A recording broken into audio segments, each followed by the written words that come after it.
Salam, 97-ci testin izahına baxırıq. Sxemə əsasən kəsmə yüksəkliyi və çökəkliyin dərinliyini müəyyən edin yazıb. Baxırıq 90 qeyd olunub ikinci horizontalda. İkinci horizontalda 90 qeyd olunduğuna görə 90-a bölünən bir ədəd olmalıdır. Baxırıq ki, hamısı 90-a bölünən bir ədəddir. Onda 30, kəsmə yüksəkliyi 30 olarsa, baxaq, cavab uyğun gəlirmi? Mənfi 90-dır. Birinci horizontalımız onda mənfi 60-dır.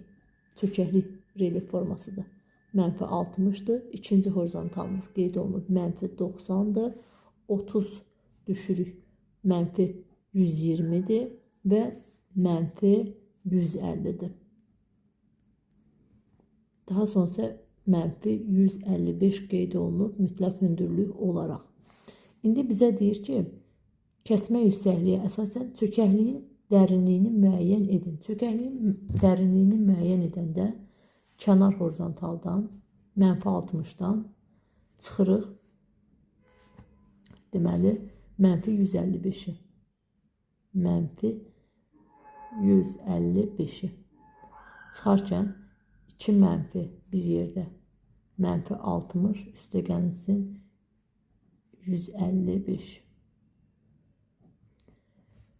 Və mənfi 60 çıxanda 95 qalır burada.